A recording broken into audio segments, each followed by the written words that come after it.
तो बच्चों, जैसे आपको नजर आ रहा कि आज हम आपको डिस्कवरी ऑफ प्रोटॉन करवाओगे। ठीक है, इलेक्ट्रॉन की डिस्कवरी हो चुकी थी जे थॉमसन के द्वारा।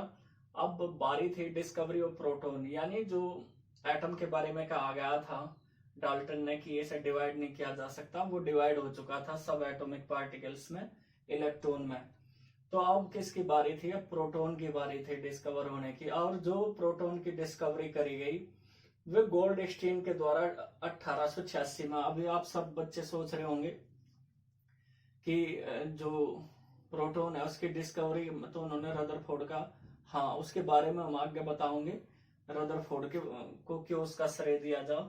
ठीक है, फिलहाल जो सबसे पहले एक्सपेरिमेंट शुरू करे थे वो किसने करे थे? गोल्डस्टीन ने।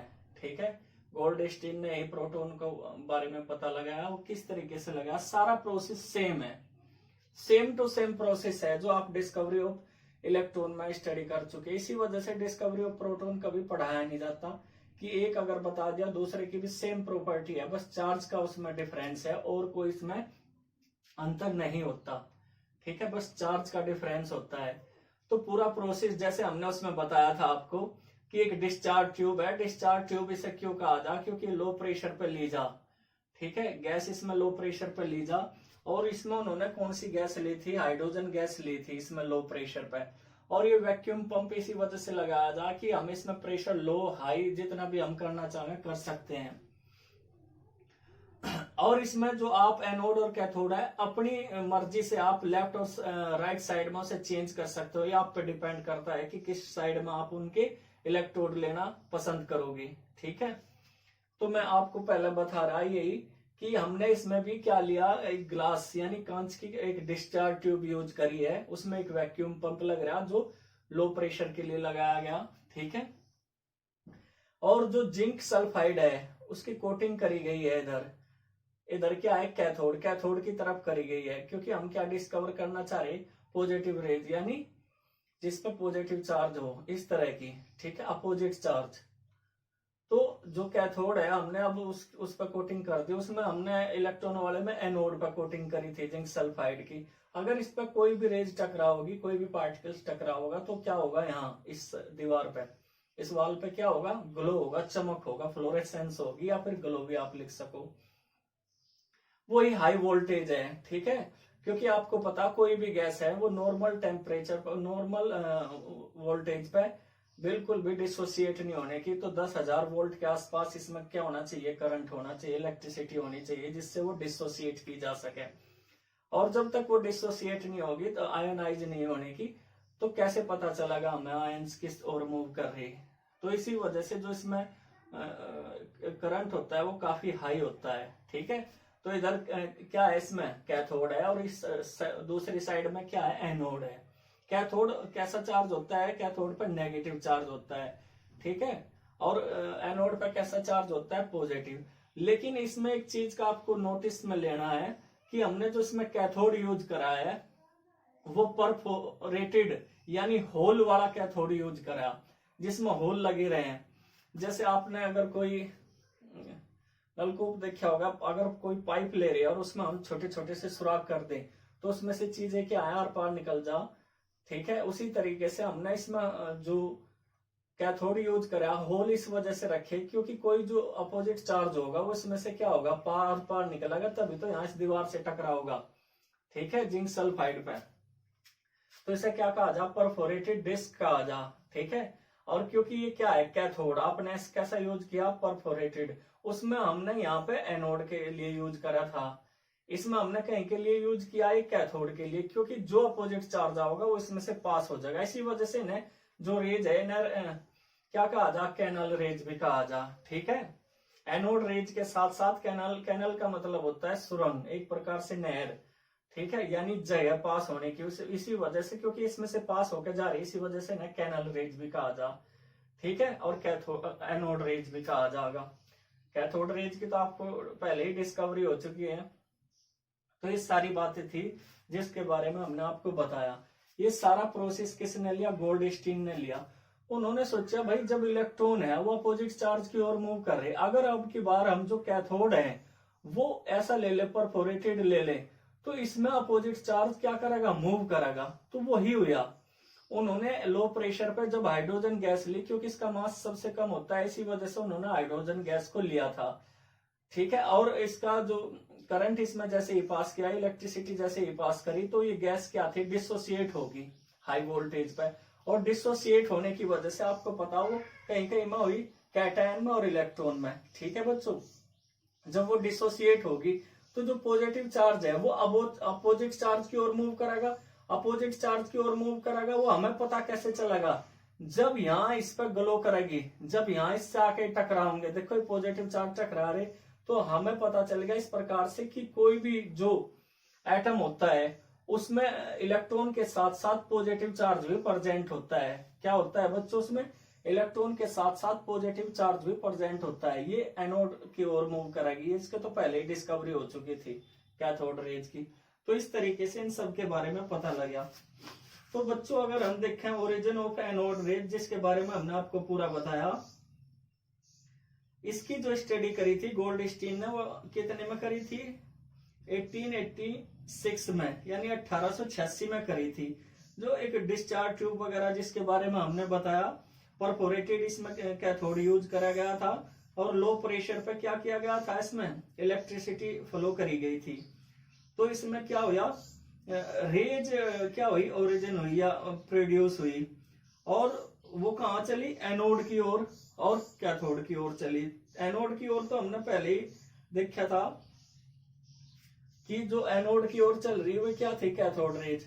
तो अब की बार जो मूव है इनका, वो एनोड से कैथोड की ओर है, एनोड से कैथोड की ओर है। यानी किस ओर से आती हुई, ऐसा लगेगा कि एनोड की ओर से आ रही है, हालांकि गैस डिसोसिएट हुई एनोड की ओर से आ रही है। देखो इस तरह से आ रही है ना, इस तरह से, तो जिस ओर से आती है उसी का ही नाम रखा जा। तो इसी वजह से इनका एनोड रेज, जैसे कैथोड की ओर से जाती हुई प्रतीत हो रही, महसूस हो रही, इसी वजह से इनका नाम क्या रखा गया था, कैथोड रेज। ये एनोड से आती हुई प्रतीत हो रही, इसी वजह से इनका एनोड रेज, और क्योंकि ये कैनल से निकल रही तो इन्हें कैनल रेज भी कहा जा। ठीक है, सभी बच्चे समझ रहे। और ये क्या है, ये जो जिंक सल्फाइड की स्क्रीन है, इस पर क्या करेगी, इस पर टकराओगी और ग्लो करेगी। इस तरीके से हमें क्या मिली बच्चों, क्या मिली हमें, एनोड रेज, या फिर कैनल रेज भी हम इसे कह सकें। तो इसके बारे में हमने सारा आपको बताया कि आपने देखा लो प्रेशर पे क्या था, इलेक्ट्रिसिटी की प्रेजेंस में जो गैसें थी वो आयनाइज होगी, और जिसके फलस्वरूप क्या हुआ बच्चों, इलेक्ट्रॉन और जो पॉजिटिव पार्टिकल्स हैं वे बने। जो पॉजिटिव पार्टिकल्स है वो काफी हाई स्पीड से किसकी ओर चले, कैथोड की ओर चले। ठीक है, और क्या हुई बच्चों, एनोड जो रेज थी वो क्या हुई, डेवलप हुई, या फिर उनका ओरिजिन हुआ। तो ये सारी क्या थी, किसके बारे में था, प्रोटॉन के बारे में था। अब हम इसकी क्या बताओगे, प्रॉपर्टी बताओगे। इसकी जो प्रॉपर्टी है सारी की सारी लगभग सेम टू सेम वही प्रॉपर्टी है, जैसे उसमें हमने आपको बताया था कि वो क्या करें, स्ट्रेट लाइन में चलती है। तो जो कैनोल रेज है, कैनल रेज भी, या फिर इसे एनोड रेज भी कह सकें, ये भी स्ट्रेट लाइन में ट्रेवल करेंगी, बिल्कुल सीधी। भाई देखो, वो सारा प्रोसेस यहाँ दोबारा करने की जरूरत नहीं कि इसकी हमने क्या रख दिया, कोई पार्टिकल्स रख दिया इसके रास्ते में, और उसकी क्या बन रही, छाया बन रही या इमेज बन रही। ठीक है, जैसे हो गई उसकी इमेज बन रही। तो ये बिल्कुल क्या सेम प्रॉपर्टी है बच्चों, इनकी सेम प्रॉपर्टी, बस चार्ज को छोड़कर। तो ये भी क्या चलती है, स्ट्रेट लाइन में चलती है। ठीक है, वो अगर नेगेटिव चार्ज कैरी कर रही थी तो ये पॉजिटिव चार्ज कैरी करेगी। सेकंड पॉइंट, अगर हम इसे इलेक्ट्रिक फील्ड में पास करें कैनल रेज को, तो वो हमने जब कैथोड रेज को पास करा था तो पॉजिटिव चार्ज की ओर डेविएशन हुआ था, मुड़ी थी। अगर हम इन कैनल रेज को इलेक्ट्रिक फील्ड में क्या करेंगे बच्चों, पास करेंगे, तो ये किस चार्ज की ओर डेविएशन होगी, यानी मुड़ेगी, झुकेगी, ये नेगेटिव चार्ज की ओर झुकी। ठीक है, इससे भी पता चल रहा है कि इन पर कौन सा चार्ज है। ठीक है, तो किस ओर झुकी बच्चों, ये नेगेटिव चार्ज की ओर मूव किया इन्होंने। ठीक है, अब जैसे हमने कहा था मैग्नेटिक फील्ड में भी अफेक्टेड होती है ये, जैसे वो मैग्नेटिक फील्ड में अपोजिट चार्ज की ओर मुड़ी थी, तो सेम इसमें भी होगा, अपोजिट चार्ज की ओर जाएगी। लेकिन इसका जो चार्ज और मास रेशो होगा वो जो कंस्टिट्यूट पार्टिकल्स हैं कैनल रेज के, वो डिपेंड करेंगे नेचर ऑफ गैस। जो सारी गैसों का नेचर होगा, अब इसमें तो सिर्फ एक नेगेटिव चार्ज रहता, लेकिन जो गैस है आप देखोगे किसी गैस पे एक पॉजिटिव चार्ज है, लेकिन किसी गैस पे पॉजिटिव चार्ज ज्यादा भी हो सके। ठीक है बच्चों, ज्यादा भी पॉजिटिव चार्ज वो कैरी कर सकती है। तो जो इसमें चार्ज मास रेशो है वो कहीं पे डिपेंड करेगा, वो डिपेंड करेगा कहीं पे बच्चों नेचर ऑफ गैस जो आप यूज कर रहे हैं डिस्चार्ज ट्यूब में। बाकी सेम प्रॉपर्टीज की सारी वही हैं। और ये तो हमने आपको बता ही दिया कि जब कैनल रेज डिस्चार्ज ट्यूब पर पड़ेगी तो वो क्या करेगी, ग्लो करेगी। तो इसकी प्रॉपर्टी थी और इसके बारे में था किस तरीके से गोल्डस्टीन ने एक डिस्चार्ज ट्यूब ली, उसमें उसने क्या यूज करा, एक परफोरेटेड कैथोड यूज करा, फिर इसे क्या करा, हाई वोल्टेज ली, जिससे गैस क्या होगी, डिसोसिएट होगी, हाइड्रोजन गैस। ये डिसोसिएट होने की या फिर आयोनाइज होने की वजह से जो पॉजिटिव चार्ज था वो कैथोड की ओर मूव करा, और ये कहीं से आती हुई प्रतीत हो रही, एनोड की ओर से आती हुई प्रतीत हो रही, इस वजह से एनोड रेज, और इसमें कैनल में से पास हो रही, इस वजह से इन्हें कैनल रेज भी कहा गया। ये जो जिंक सल्फाइड की हमने यहाँ कोटिंग करी थी उस पर पड़ी तो इन्होंने ग्लो करा। फिर हमने बताया क्योंकि ये भी क्या है, रेज है, उसी तरीके की है जैसे कैथोड रेज थी, तो ये भी स्ट्रेट लाइन में चलेगी, ये भी डेविएट होगी मैग्नेटिक और इलेक्ट्रिक फील्ड में, इनमें भी काइनेटिक एनर्जी, सारे प्रोसेस लगभग वही हैं इसके चार्ज को छोड़कर। तो बच्चों अब हम आपको बताएंगे चार्ज और मास क्या होता है एनोड रेज का। जे थॉमसन ने, जिन्होंने कैथोड रेज का भी कैलकुलेट किया था, जे थॉमसन ने 1887 में कैलकुलेट करा E/m, यानी चार्ज और मास रेशो, चार्ज और मास रेशो, ठीक है, चार्ज और मास रेशो कैलकुलेट करा कहीं का एनोड रेज का। और एक बात और बताई, ये जो कैलकुलेट करा था उन्होंने वो हाइड्रोजन गैस के लिए किया था, सिर्फ हाइड्रोजन गैस के लिए, सबसे हल्का एटम होता है। और ये कहा कि जो चार्ज मास रेशो है वो सभी गैसों के लिए डिफरेंट होगा, यानी डिस्चार्ज ट्यूब में जो आप गैस यूज करोगे उसके नेचर पर डिपेंड करेगा चार्ज मास रेशो। या 9.58 इंटू 10⁴ कूलम्ब पर ग्राम। ठीक है, नोट कर ले सभी बच्चे। अब इसके बाद इसका चार्ज भी कैलकुलेट कर लिया गया। चार्ज कितना आया इसका, वही आया, लेकिन पॉजिटिव था 1.6 इंटू 10⁻⁻19 कूलम, 1.6 इंटू 10⁻⁻90 कूलम। तो चार्ज हमारे पास था और चार्ज मास रेशो हमारे पास था, तो इनकी हेल्प से हमने क्या कैलकुलेट कर लिया, हमने इनकी हेल्प से कैलकुलेट क्या करा बच्चों, mass of cathode rays.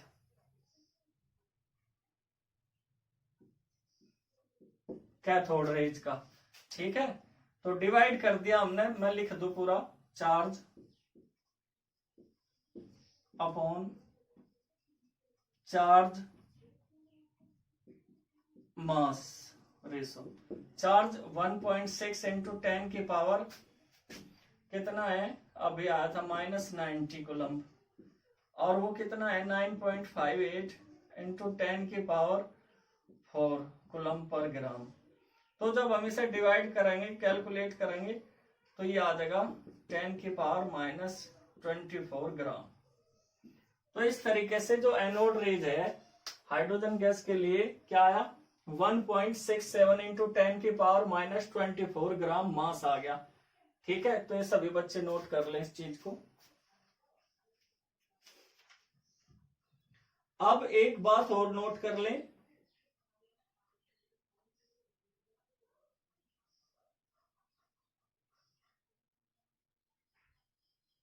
a proton may be defined as that fundamental particle which carries 1 unit positive charge and has a mass nearly equal to that of hydrogen atom. तो इस प्रकार से हमें proton की क्या मिल गई, डिस्कवरी होगी, proton भी अब मिल गया हमें, इलेक्ट्रॉन की डिस्कवरी होगी, प्रोटॉन की। आने वाले टाइम में फिर किसकी डिस्कवरी हुई, न्यूट्रॉन की, उसकी डिस्कवरी भी हम आपको बताओगे।